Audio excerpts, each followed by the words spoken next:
Muy bien, pues muchas gracias por este tiempo que nos concede Claudio Suárez Cruzat, chileno. Estamos en el stand de Chile, y para que nos hable de el kimono de seda. ¿Qué es el kimono de seda? ¿De dónde salió? ¿Cómo surgió? A ver, platiquemos. Bueno, El kimono de seda es mi primera novela, es mi tercer libro, pero es mi primera novela. Y es una novela que habla de la dificultad de envejecer y de traspasar la vida de ser un joven exitoso a convertirse en un adulto mayor. Y eso tiene varias miradas. Por un lado está la mirada de los adultos mayores que sienten que son discriminados solo por el hecho de haber envejecido. Pasaron los 60 años y ya nadie te quiere para contratarte para un trabajo nuevo. Llevas tu currículum y lo corren para el lado después de mirar la fecha de nacimiento. Pero por otro lado, es cierto que los mayores nos vamos deteriorando. No estamos igual que a los 35. O sea, la mejor etapa de la gente en realidad como productivamente entre los 40 y los 60 y después uno empieza a declinar. Y entonces esa lucha entre estas dos miradas, entre la mirada de la discriminación que se llama edadismo y la mirada del deterioro, es la que voy tratando de hacer.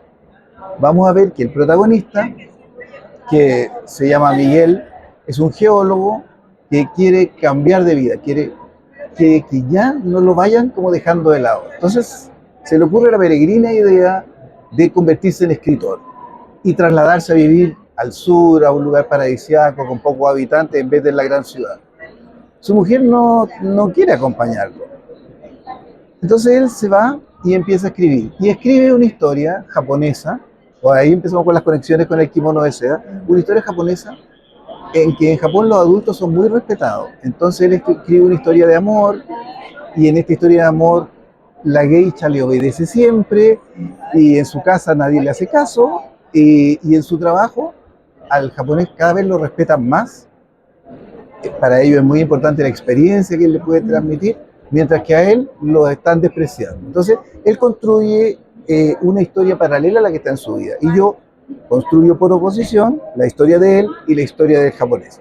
Como ambas tienen puntos de diferencia que a veces pudieran ser confusos, junto esto en unas imágenes que son como en el género epistolar, como antes se hacía con cartas, y lo hago en conversaciones de WhatsApp del chat que tiene su mujer con sus amigas, que es un chat descarnado y que habla en realidad de cómo está él, de para dónde va la vida, de ellas, qué es lo que quieren ellas, a diferencia de lo que quieren los hombres.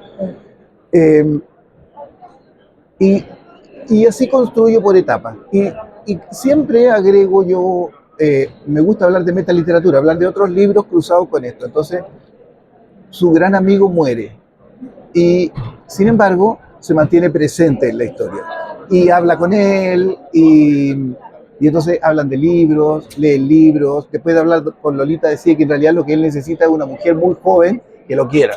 Ahora, no consigue una mujer muy joven que lo quiera porque sí, así que contrata a una mujer muy joven, y así se va construyendo la historia. Es una historia muy ad hoc, y además justamente para estas personas en este momento de esa etapa de la vida, ¿no? Porque sí es un shock el hecho de que incluso, pues no sé, en Chile en qué edad sea la jubilación. 65. Aquí también era a los 60, ahora ya la ampliaron a los 65, pero mucha gente termina y ahí empieza su declive incluso emocional. O sea, dicen, ahora si ya no trabajo, ya no soy productivo, ya no soy, ¿no? Y esto pues no es así. O sea, este es un camino, ¿no? Nos va llevando justamente ese camino. Eso es lo que yo intento mostrar. Ajá. Intento mostrar que uno puede vivir muchas diferentes vidas durante una sola existencia. O sea, los primeros 30 años de la vida de todos fueron años de estudio, de prepararnos. Después disfrutamos entre los 30 y los 60 de nuestros años de gloria. Y después hay que construir otra cosa, porque los trabajos que hacíamos antes ya no nos van a querer. Entonces, algunos se tienen que transformar en escritores. O sea, cualquier parecido entre el protagonista de mi historia y yo, que hice lo mismo. Yo era cirujano de cáncer de pulmón y me transformé a los 60 años en escritor para hacer el cambio, para hacer otra actividad. Creo que es importante la lucha que tienen los adultos mayores de manera permanente para tratar de incorporarse a una nueva vida, para tratar de seguir siendo útiles, validados, importantes. Y es también, yo veo pues en esta obra, o lo percibo, que es como dignificar justamente a los adultos mayores. O sea, mira el sufrimiento a las demás generaciones, mira el sufrimiento que está teniendo este sector de la población. Sufrimiento y no, algunos lo disfrutan, otros pues no se encuentran, ¿no? Entonces es para visibilizar justamente esto que están viviendo. Sí, así es, y esto es cada vez peor, porque cada vez el porcentaje de población que va siendo adulto mayor es más grande, porque como vivimos más y los nacimientos disminuyen, el año pasado en Uruguay, para citar a otro país latinoamericano, hubo más fallecidos que nacimientos. Es un país que va en franco retroceso en volumen de habitantes y se empieza a hacer difícil la carga previsional si es que no le encontramos una manera de salir a esos adultos mayores. Sí, ahorita actualmente todavía en Latinoamérica estamos todavía en el que más niños, ¿no? Las familias, pero cada vez son menos, o sea, cada vez vemos familias que tienen de 1 a 2 y máximo, ¿no? Sí, nosotros en Chile tenemos este fenómeno del 1 a 2, nos pasó hace como 10 años, que empezaron a disminuir el número y ahora está lleno de parejas jóvenes que no tienen hijos y tienen un gato o un perro, que es mucho más llevable.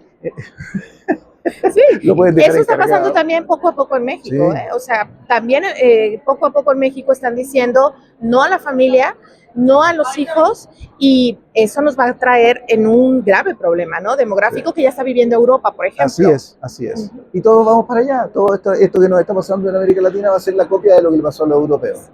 ¿En dónde encontramos el kimono de seda? Muy bien, el kimono de seda se encuentra aquí en la FIL y está en Mercado Libre. Y así que se puede encontrar.